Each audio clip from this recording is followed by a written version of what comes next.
Dans un Starbucks bondé, j'étais à genoux, une bague en diamant à la main, face au visage de glace de Sophia Miller. Liam, ça suffit. Sans même un regard pour le bijou, elle m'a tourné le dos et s'est éloignée.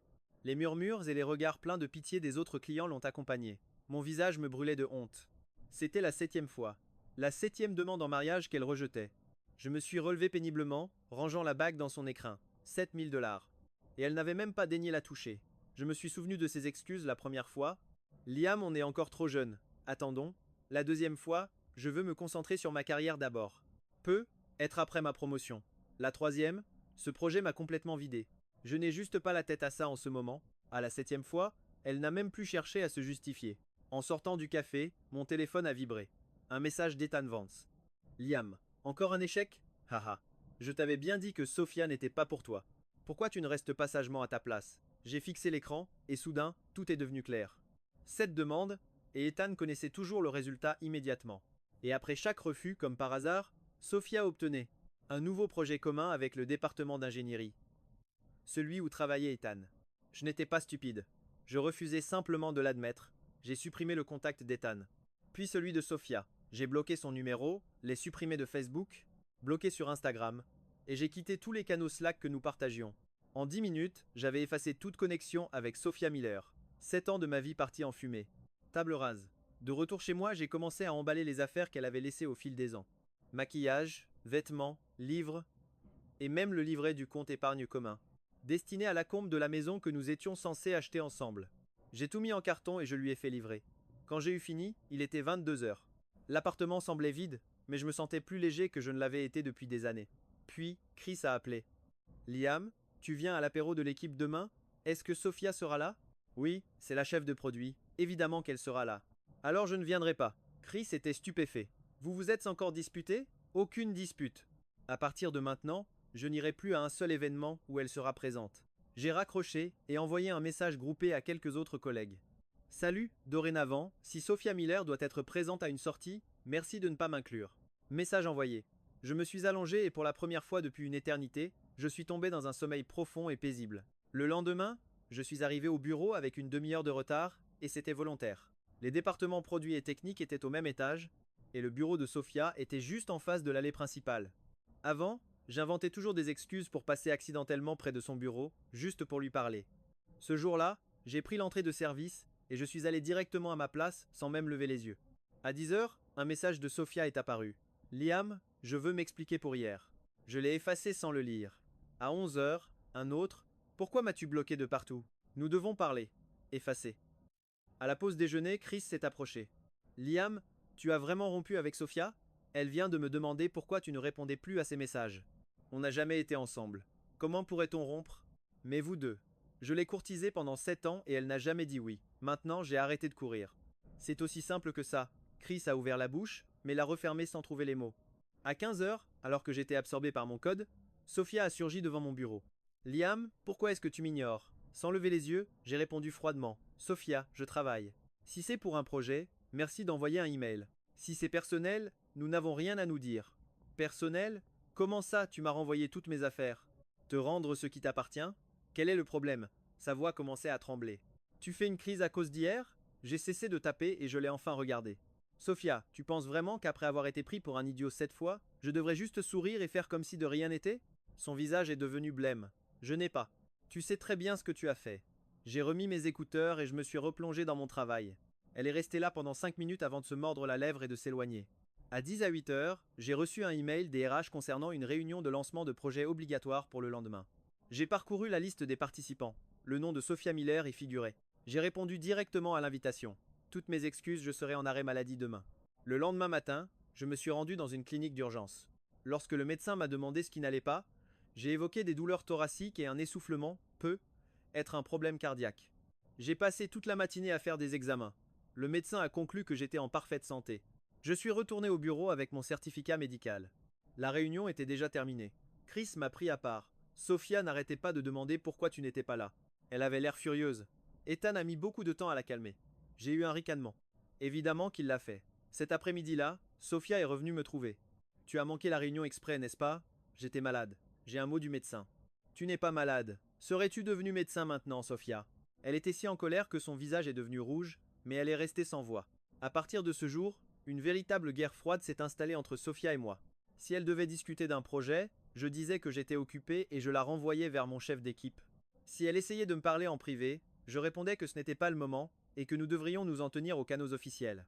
Une semaine plus tard, elle a finalement craqué. Liam, qu'est-ce que tu veux à la fin? Sophia bloquait l'entrée de la salle de pause. Ses yeux étaient rouges. Ce que je veux? Je veux faire mon travail en paix sans être dérangé. J'ai pris un verre d'eau et j'ai essayé de sortir. Elle m'a barré le passage. Tu es toujours en colère à propos de la proposition? Je peux t'expliquer. Ne le fais pas. Ce n'est pas la peine, Sophia. Il n'y a rien entre nous. S'il te plaît, souviens-toi de ça. Comment peux-tu dire qu'il n'y a rien? Nous nous connaissons depuis 7 ans. Se connaître depuis 7 ans ne veut rien dire. Je connais la moitié des gens de ce bureau depuis aussi longtemps. Des larmes ont commencé à couler sur ses joues. Comment peux-tu être si cruel? Je la regardais pleurer et je ne ressentais rien. Absolument rien. Cruel? Sophia, je t'ai demandé en mariage 7 fois. N'était-ce pas une dévotion suffisante? Maintenant que je choisis de lâcher prise, tu me traites de cruel. Je ne t'ai jamais rejeté explicitement. Ne pas dire non, c'est un non. Nous sommes des adultes. Tu devrais le savoir. Je l'ai contourné et j'ai quitté la salle de pause. Je pouvais l'entendre sangloter derrière moi, mais je ne me suis pas retourné. Le lendemain, j'ai reçu une notification des RH. L'entreprise s'associait à une grande firme technologique pour un nouveau projet, et j'avais été nommé responsable technique. J'ai vu le nom de la société partenaire et j'ai ri amèrement. C'était l'entreprise où Ethan Vance avait été muté. C'était l'œuvre de Sophia, sans aucun doute, un moyen de me forcer à interagir avec elle. Je suis allé directement voir le directeur de la technologie. Monsieur Roberts, je voudrais demander mon transfert de ce projet. Pourquoi? C'est une opportunité en or, Liam. C'est un grand pas pour ta carrière. Pour des raisons personnelles. Je préfère ne pas en parler. Monsieur Roberts a froncé les sourcils. Qu'est-ce qui t'arrive en ce moment, Anderson? Ton attitude n'est plus la même. Je suis désolé, monsieur, mais si ce projet est obligatoire, alors je démissionne. Il était totalement abasourdi. Tu es fou. Tu quitterais ton travail juste pour éviter un projet? Oui. Finalement, monsieur Robert a accepté mon transfert, mais la nouvelle s'est répandue comme une traînée de poudre. Tout le département savait que j'avais presque démissionné juste pour éviter de travailler avec Sophia. Elle m'a coincé alors que je quittais le bureau. Tu es malade? Tu jetterais ta carrière en l'air juste pour m'éviter? S'il le faut pour ne plus te voir, alors oui, je le ferai. À ces mots, elle s'est complètement effondrée. Liam, pourquoi tu me fais ça? Je ne t'ai jamais rien fait de mal. Je me suis arrêté et lui ai fait face. Tu ne m'as jamais fait de mal, Sophia? Tu le penses vraiment? Pendant 7 ans, je me suis souvenu de ton anniversaire et je t'ai offert un cadeau, à chaque fois. C'est quand mon anniversaire? Elle a ouvert la bouche, mais aucun son n'en est sorti. Où étais-tu quand j'avais la grippe? As-tu pris de mes nouvelles ne serait-ce qu'une fois, quand je travaillais tard le soir? J'étais occupé par le travail. Assez occupé pour dîner avec Ethan, assez occupé pour aller au cinéma avec lui. Son visage est devenu blême. Sophia, je ne suis pas un idiot. 7 ans d'amour à sens unique. Ça suffit maintenant. Je suis parti sans un mot de plus. Je l'entendais pleurer derrière moi, mais mon cœur était de pierre. Après ça, Sophia a commencé à me chercher partout. Elle attendait devant le bureau, devant mon immeuble, et me suivait même à la salle de sport. Chaque fois que je l'apercevais, elle fondait en larmes en disant qu'on devait parler. Je n'ai jamais dit un mot. Dès que je la voyais, je tournais les talons et partais dans la direction opposée. Chris n'en pouvait plus. Liam, Sophia devient folle à te chercher. Qu'est-ce qui se passe entre vous deux? Pourquoi est-ce que ça devrait m'importer qu'elle devienne folle? Mais elle m'a dit qu'elle regrettait tout et voulait tout recommencer avec toi. J'ai ri froidement. Recommencer? De quel droit peut-elle dire une chose pareille? Qu'est-ce que tu sais au juste? J'ai regardé Chris et je lui ai finalement révélé qu'elle est amoureuse d'Ethan. Elle l'a toujours été. Je n'étais qu'un plan de secours. Pas possible. Elle t'envoyait des messages tous les jours parce qu'Ethan avait une copine et qu'elle avait besoin de se distraire. Maintenant qu'Ethan est célibataire, elle n'a plus besoin de moi. Comment tu sais ça? Je lui ai montré les captures d'écran des messages d'Ethan. Après les avoir lus, le visage de Chris est devenu rouge de colère. Cette fille est Ethan. Je n'aurais jamais cru qu'il était une telle ordure, c'est pour ça que je garde mes distances. Mais à voir comment Sophia se comporte maintenant. On dirait qu'elle regrette vraiment. Des regrets? Mais qu'est-ce qu'elle regrette au juste? Qu'Ethan ne veuille pas d'elle. Chris est resté silencieux. Ce soir-là, en sortant du bureau, j'ai vu Sophia au coin de la rue.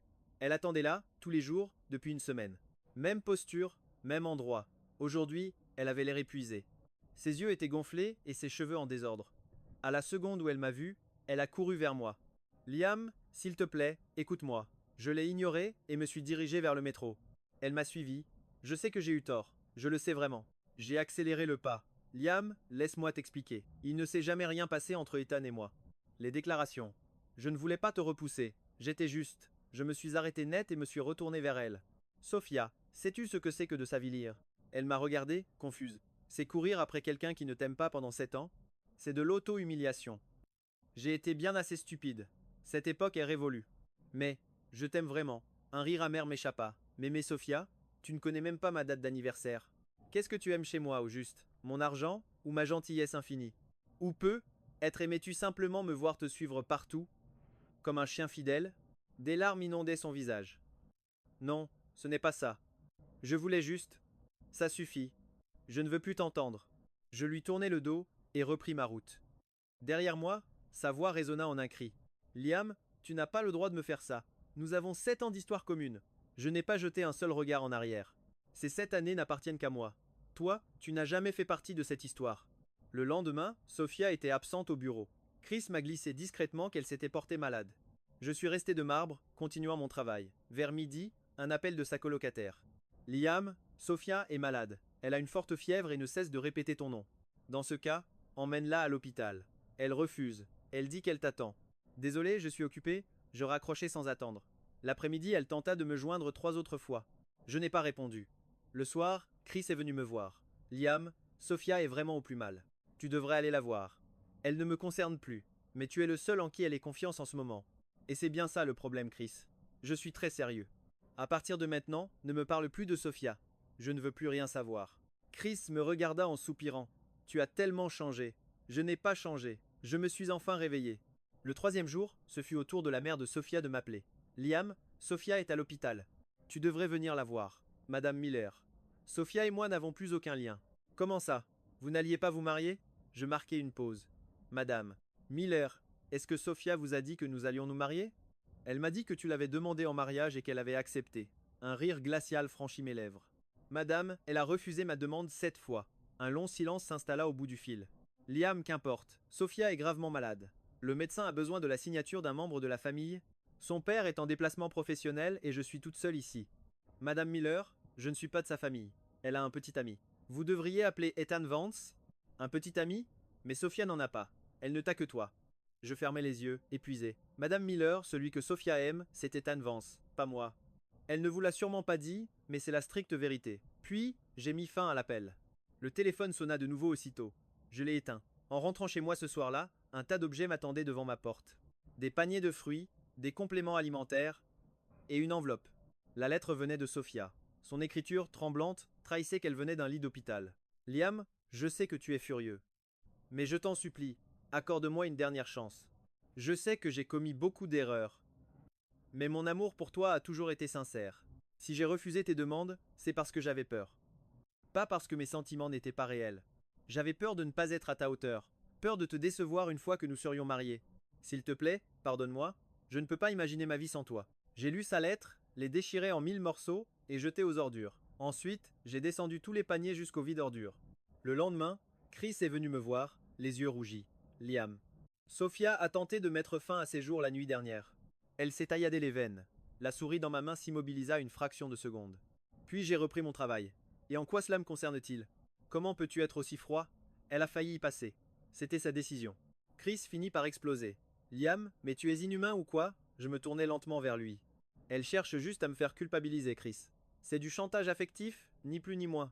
Si je retourne vers elle à cause de ça, elle utilisera des méthodes encore plus extrêmes pour me contrôler à l'avenir. Mais il n'y a pas de mais. Qu'elle vive ou qu'elle meure, c'est son choix, mais elle ne s'en servira pas pour me forcer la main. Chris me regardait avec un mélange de déception et de confusion. Tu as vraiment changé. Oui, c'est vrai. Je ne suis plus aussi facile à duper maintenant. La nouvelle de la tentative de suicide de Sophia s'est répandue dans tout le bureau à la vitesse de l'éclair. Pour tout le monde, j'étais le monstre sans cœur responsable de son geste. En traversant les couloirs, je sentais les regards étranges de mes collègues. Certains me traitaient de personne au cœur de pierre, d'autres de cruel.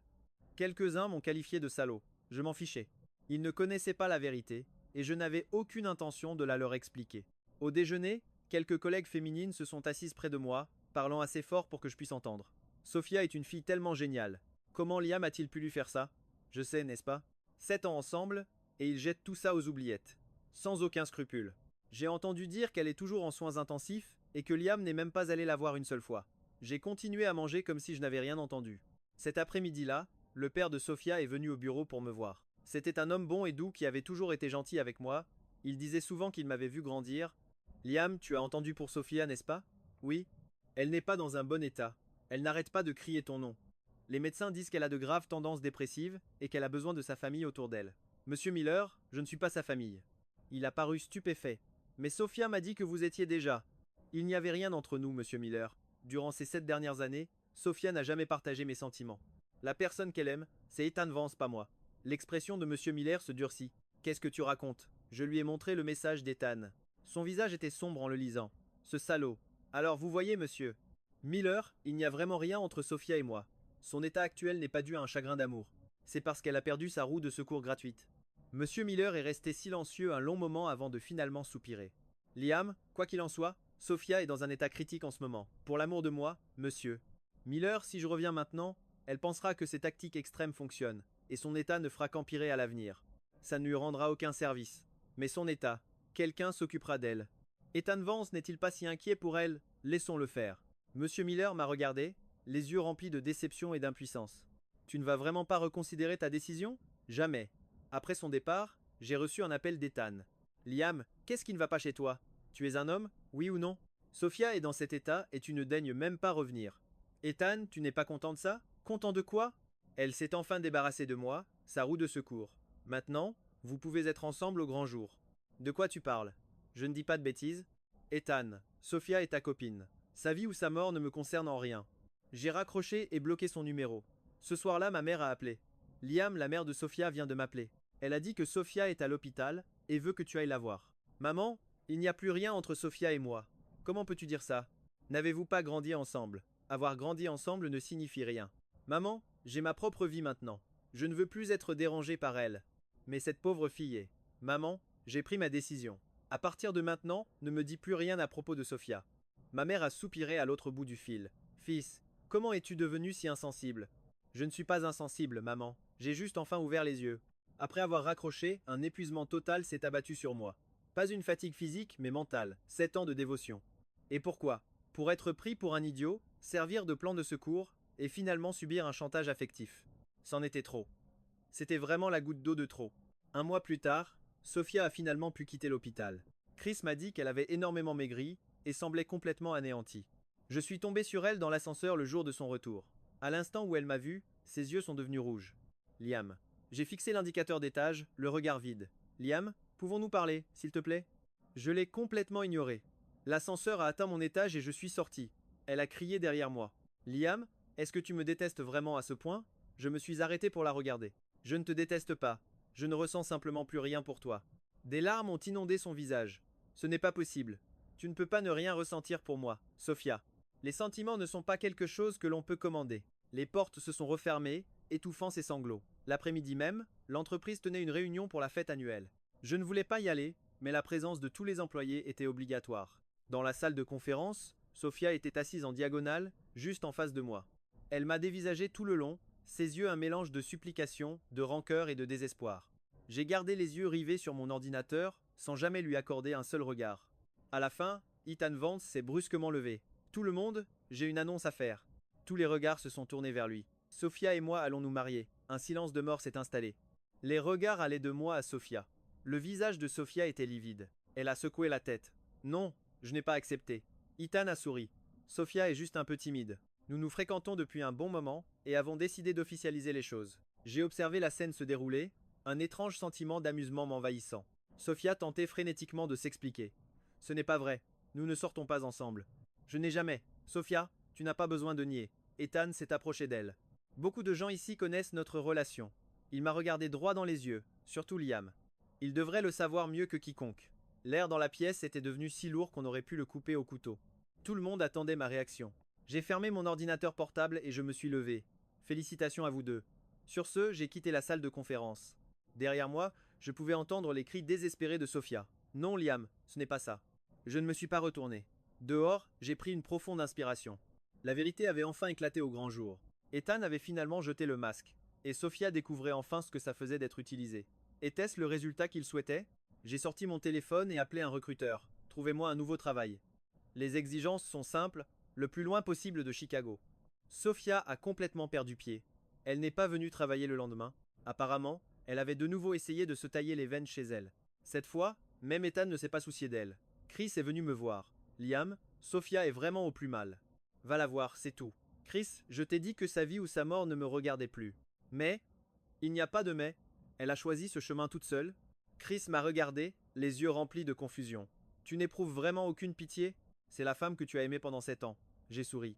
La femme que j'ai aimée pendant 7 ans, Chris, n'a jamais été la mienne. Comment peux-tu dire une chose pareille? Parce que c'est la vérité. Je l'ai aimée pendant 7 ans, alors qu'elle était amoureuse d'un autre. Maintenant qu'il l'a rejetée, elle se souvient soudain comme j'étais bien et veut revenir. Sur quelle base? Elle reconnaît son erreur maintenant, et sous prétexte qu'elle le sait, je suis censé lui pardonner? Chris, il y a des erreurs qui sont impardonnables. Chris n'a rien dit de plus. Il a probablement compris à ce moment-là que je ne ferai jamais marche arrière. Ce soir-là, la mère de Sophia est venue à mon appartement. Elle était en larmes, complètement bouleversée. Liam, Sophia est en train de mourir. Le docteur dit qu'elle fait une grave dépression. Si ça continue comme ça, Madame Miller, je comprends votre inquiétude pour Sophia, mais je ne peux rien faire pour l'aider. Comment ça, tu ne peux rien faire? Tu es la seule personne qui compte pour elle. Si j'étais vraiment le seul à compter, pourquoi m'a-t-elle rejeté cette fois? Sa mère s'est figée. Madame Miller, Sophia est amoureuse d'Ethan Vance. C'est elle-même qui le lui a dit. Je n'étais qu'un plan B, un moyen d'arriver à ses fins. C'est impossible. Depuis toute petite, Sophia m'a toujours. Toujours considéré comment? Comme un frère, un ami, un chauffeur gratuit pendant 10 à 8 ans. L'expression de sa mère a changé du tout au tout. Liam, comment peux-tu parler de Sophia comme ça? Parce que c'est la vérité. Madame Miller, vous connaissez votre fille mieux que moi, je me suis levé. J'ai des choses à faire, madame, je ne vous retiens pas. Après son départ, j'ai commencé à faire mes cartons. Le recruteur m'avait déjà trouvé un poste à Austin, à plus de 1000 milles d'ici. Au milieu de mes cartons, Ethan est apparu. Liam, il faut qu'on parle. Nous n'avons rien à nous dire. Tu vas rester les bras croisés et regarder Sophia mourir? J'ai ricané. Ethan, pourquoi sa mort devrait-elle m'importer? N'est-ce pas ta petite amie? Pourquoi viens-tu me voir au lieu de la sauver? Je. Ou quoi? Tu en as assez de jouer avec elle. Et tu veux me la refiler. Le visage d'Ethan est devenu écarlate. De quoi tu parles? Tu sais très bien de quoi je parle.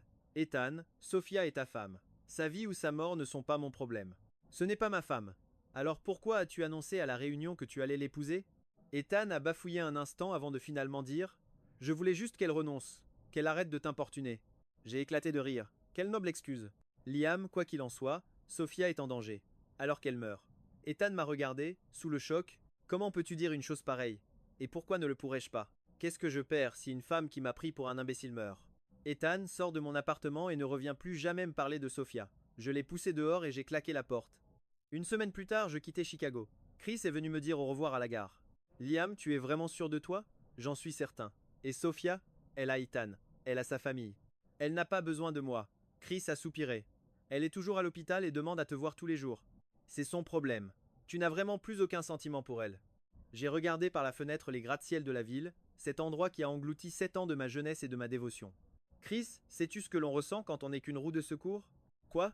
C'est quand tu crois avoir enfin trouvé le bonheur, pour réaliser que tu n'étais qu'un pion dans le jeu de quelqu'un d'autre. Mais Sophia, maintenant quoi? Maintenant elle regrette. Maintenant elle réalise à quel point j'étais bien pour elle. Mais c'est trop tard. Le train s'est mis en mouvement, et j'ai regardé le paysage s'éloigner. Je ne reviendrai jamais dans cette ville. À Austin, je me suis vite adapté à mon nouveau travail et à ma nouvelle vie. Mes nouveaux collègues étaient amicaux et personne ne connaissait mon passé.